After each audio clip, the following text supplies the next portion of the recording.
Aloha, I'm Mrs. Fisher, and today we're going to be looking at grammar concept number 4, narrative writing, said is dead, dialogue, tone, and imagery. So what is dialogue and why is it important? Dialogue is a conversation between two or more people or with yourself. You can think to yourself or actually talk to yourself. So let's start with the basics. What is a narrative? When you hear the word narrative, just think a narrator tells a story. It's a story. A narrative is a story. Can a narrative be fictional, imagined? Can a narrative be real? If you answered yes to both of those, of course it can. I can tell a true story about what happened last weekend, or I can make up an imagined story. So how do you write a well-written narrative? The most important thing is you must make your character believable. And to do this, we want our audience to care about our characters. So we do this by creating a problem for our character and by expressing how our character feels. This is called character development. Our job as a writer is to create a narrative that is shown, not simply told. We want our readers to experience our story, not just hear it. One way to show our story and for our reader to experience our story is by adding dialogue to our story. And as we already said, dialogue is a conversation between two or more people or with yourself, and dialogue means to talk. When we write dialogue in our story, there are certain grammar rules that we need to follow. One grammar rule is to put quotation marks around the words that a character says. Sally proclaimed, "What a beautiful day for a walk." "What a beautiful day for a jog," proclaimed Sally. What Sally said, her words that she spoke, are put in quotes. So you can see what words did she speak? What a beautiful day for a walk. What a beautiful day for a jog. All right. We also capitalize the first word of what the person says. So Sally proclaimed, "What a beautiful day for a walk." We capitalize the first word in the quote. If it's more than one sentence, you would capitalize the next sentence. So whatever sentences, you would follow the regular grammar rules for capitalizing and punctuating sentences, but the first word of the quote is also capitalized. "What a beautiful day for a jog," proclaimed Sally. So capitalize the first word. And if there's multiple sentences, you capitalize each sentence, just like our capitalization rules told us. If a tagline comes before the quote, the tagline is who's talking and then the details about that person. So if the tagline comes before the quote, we place a comma after the tagline and punctuation marks inside the quotation marks. Sally proclaimed, comma, space, quote, capital, "What a beautiful day for a run," punctuation mark inside the quotation marks. If the tagline comes before the quote, again, we place a comma after the tagline even if it's a question. So this is an example, the same kind but with a question. Sally wiped her forehead and asked, comma, "Is it too hot to run?" question mark inside the quotation marks. Notice the comma before, after the tagline, a space, and in quotes exactly word for word what the person said. And then that one ends with a question mark. If it ended with an exclamation mark, it would be the exact same thing. Mom exclaimed, comma, space, quote, "You will die of heat stroke if you run today," exclamation, end quote. Now, if the tagline comes after after the sentence, so you can put the tagline before or after, but you always have to put a tagline whenever you're writing dialogue. If the tagline comes after the quote, you place a comma inside the quotation marks before the tagline if the sentence would end with a period. And you punctuate the sentence after the tagline. So what a beautiful day for a run. We know that would end with a period. So instead of putting a period, we put a comma. So in quotes, we put what the person said, space, proclaimed Sally, period. If, however, the quote would have ended with a question, is it too hot to run? You do put the question mark inside the quotation. Sally asked, wiping her forehead, and you don't end with a question mark again, you end with a period. So this is the correct way to do this. Is it too hot to run? The question is inside the quotes because the question is what is quoted. You could have a sentence before it and then a question, and it would still end. If the last sentence is a question, you would end with that question mark, space, Sally asked, wiping her forehead, period, because this tagline is still part of that sentence. If it had an exclamation mark, it would be the exact same way. So if what's inside of the quote is the exclamation, we put the exclamation inside. If you run today, you might die, exclamation, end quote, space, exclaimed mom, period. You don't put another exclamation at the end. All right, each time a new person speaks, we begin a new line and we indent a new line and indent the paragraph each time. Sally proclaimed, comma, space, quote, what a beautiful day for a walk, period, end quote. New line, indent, I would rather go for a jog, comma, inside, end quote, space, Todd playfully exclaimed, period. All right, so not only is correctly capitalizing, punctuating, and spacing dialogue important, but it is also important to make the reader care about your character and experience your text. To do this, you must use tone. So here's a cute little rap that I wrote about tone that'll help you remember what tone is. Author's tone. I did do the dishes. Don't use that tone of voice with me. You're talking to your dad. Tone of voice meant inflection. It was the attitude you had. Tone is the same when referring to a book. It's the author's attitude in the work. Author's tone is created in his word choice. His feelings toward his characters or subjects found in his voice. Tone is not limited. It can be any human emotion seen throughout the piece in dialogue or descriptions, formal or informal, anger or bliss. Any human emotion, choices are endless. Tone is the same when referring to a book. It's the author's attitude in the work. The author's attitude in the work. Sorry, Dad. All right, so when it comes to narrative writing, you change your tone through your word choice. We can't actually hear what they're saying, so it has to be the words that we write that has the emphasis and makes them know that we're upset or we're sad or we're happy. So let's agree that the word said in dialogue does not add any kind of tone, so said is dead. So write as many words as you can possibly think of that you could substitute for the word said when you're writing dialogue. So what else could you write?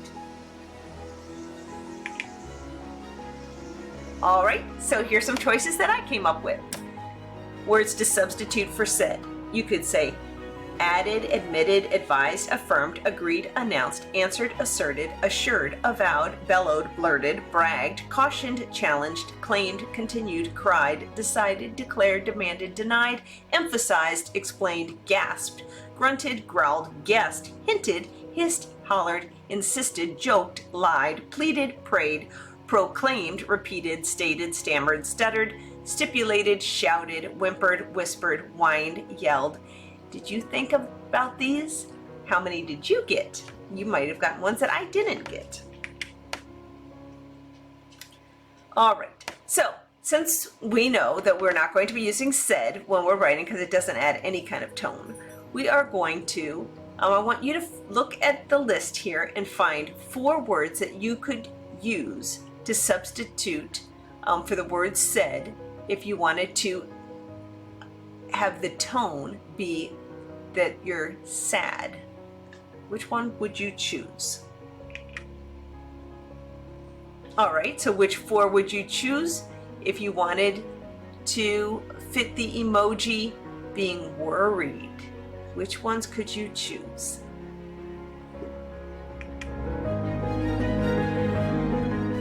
What about if you were angry? Which one would you choose for being angry?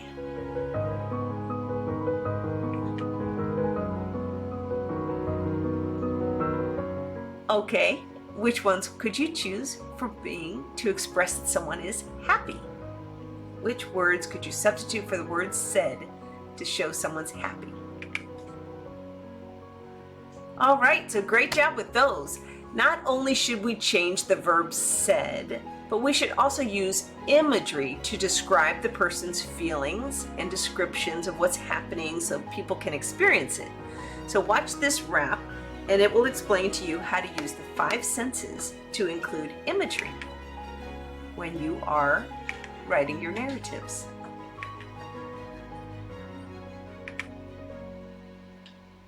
Literary device, imagery.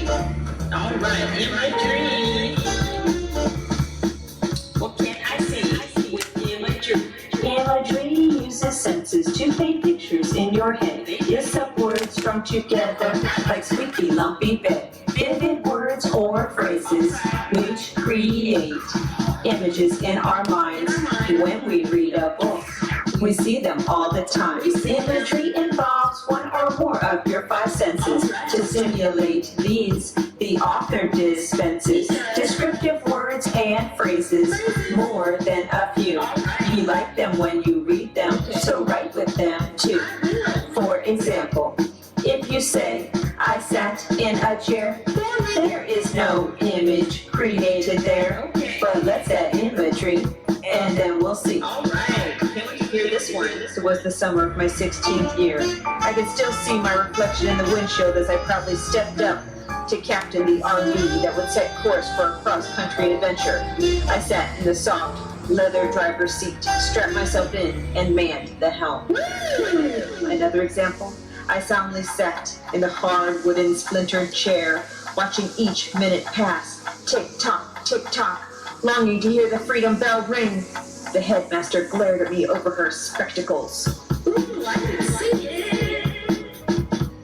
Imagery uses senses to paint pictures in your head. Lists of words strung together like squeaky, lumpy bed. Vivid words or phrases which create images in our minds. When we read a book, we see them all the time. We see them all the time. We see them all the time. All right. All right. So now what we're going to do is we're going to look at, we just finished our rap, and we are now going to look at how to change dialogue tone to sound sad and use imagery to see it, not just read it. So we're going to change this line here. I need to go to school now, said Kealoha. So that's kind of a boring sentence, right? I need to go to school now, said Kealoha. We don't really know how he's feeling when we read that. So here's how it's been changed. The yellow indicate tone and feeling words, and the green are imagery, seeing words. So Unfortunately, I have to leave my safe, warm home and go to that cold brick prison that you call a school. Kealoha sighed, kneeling before his front door as he rocked back and forth. A tear formed in the corner of his eye that he quickly wiped away with his sleeve. So now you can see these tone and feeling words. Unfortunately, have to, safe, warm home, cold brick prison, sighed, and our imagery words, kneeling before his front door as he rocked back and forth. A tear formed in the corner of his eye that he quickly wiped away with his sleeve. So those, that's how you change narrative to be even better, more powerful, by adding tone and imagery. So now we're going to change this dialogue to sound concerned and use imagery to see it, not just read it. Tal said, "Hey man, sorry you are worried." Well, we can kind of feel some feelings in there, but how can we make it even more powerful?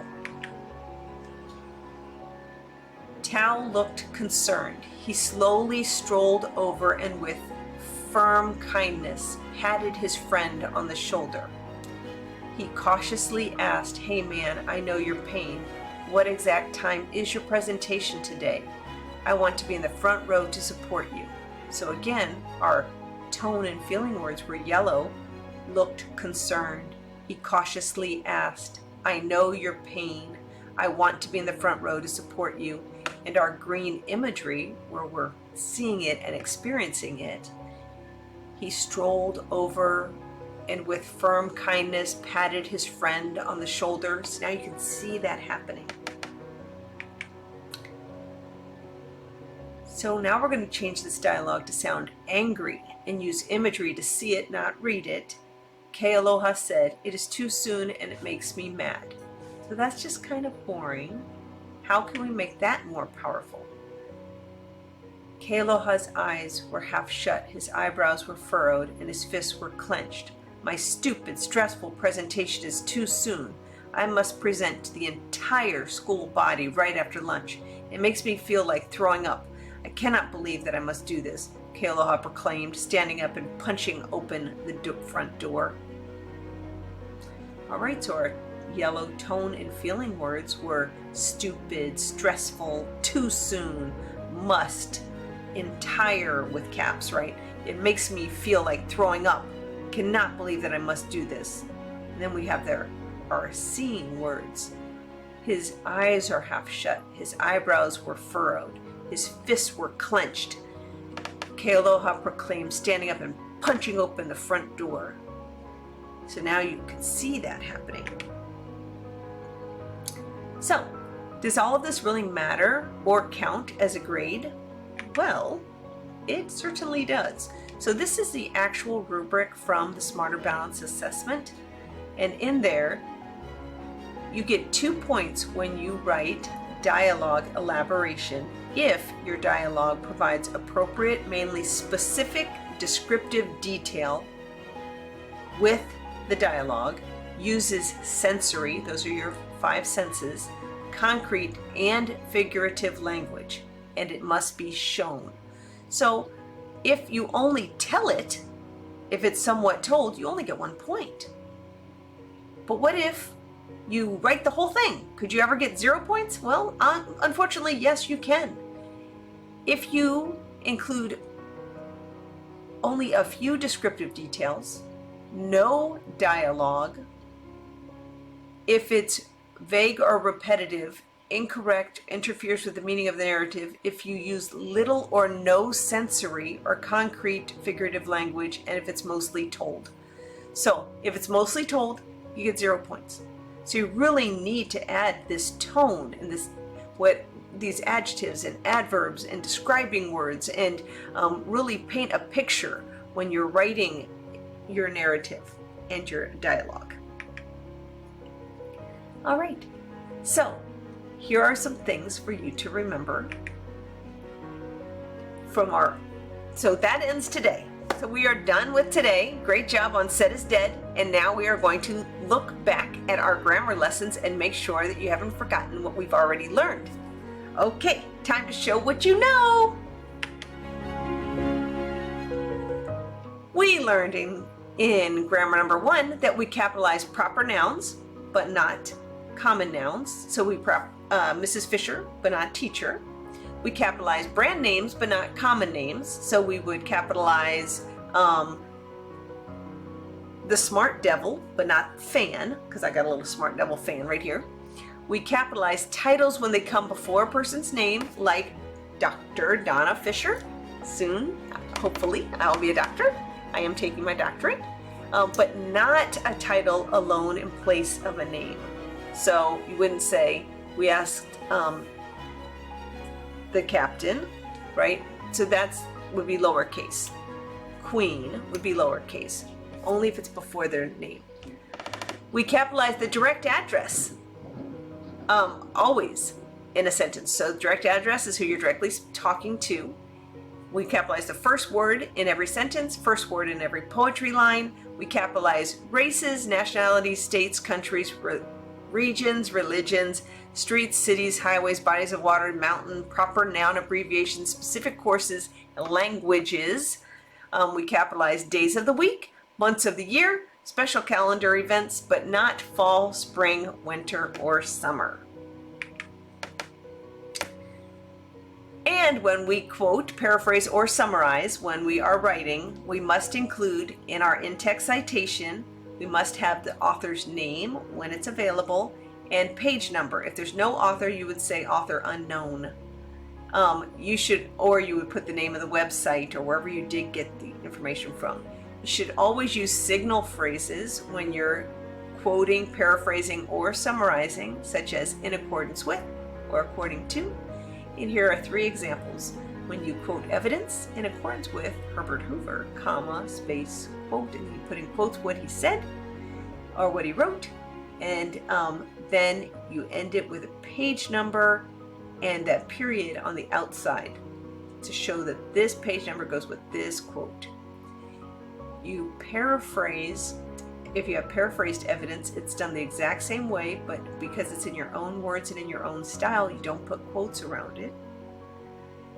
And when you summarize, you do it the exact same way. You still have a signal phrase, but you don't put quotes around it because, again, it is in your own words and in your own style.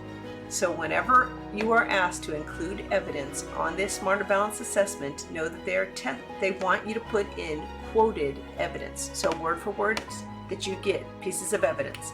The only 2 times that you don't do that is if they specifically ask you to paraphrase or summarize. Then you put it in your own words and in your own style. If you summarize, remember it's shorter than the original, use your own words, and you only include those main ideas. All right, and you want to have that works cited page afterwards.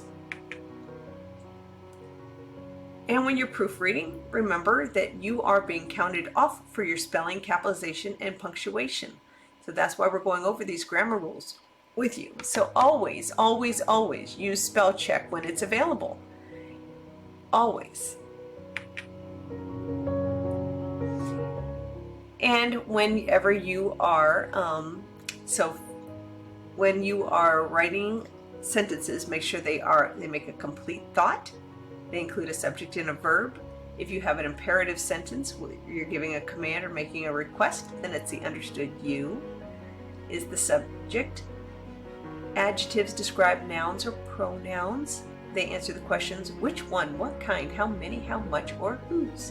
Adverbs describe adjectives, adverbs, and verbs, and they answer the questions where, when, how, to what extent, and why.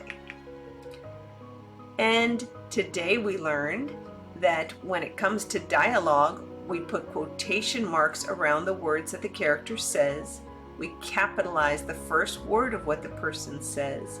If the tagline comes before the quote, we place a comma after the tagline and punctuation marks inside the quotation mark.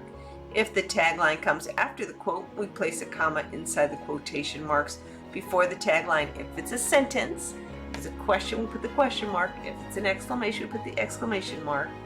And each time a new person speaks, we begin a new paragraph. So for this example, Lance burst through the door and announced, "There is a parade today. Hurry, get ready. You will love it!" Exclamation. Nikki smiled broadly, put down her phone, and casually walked over to Lance.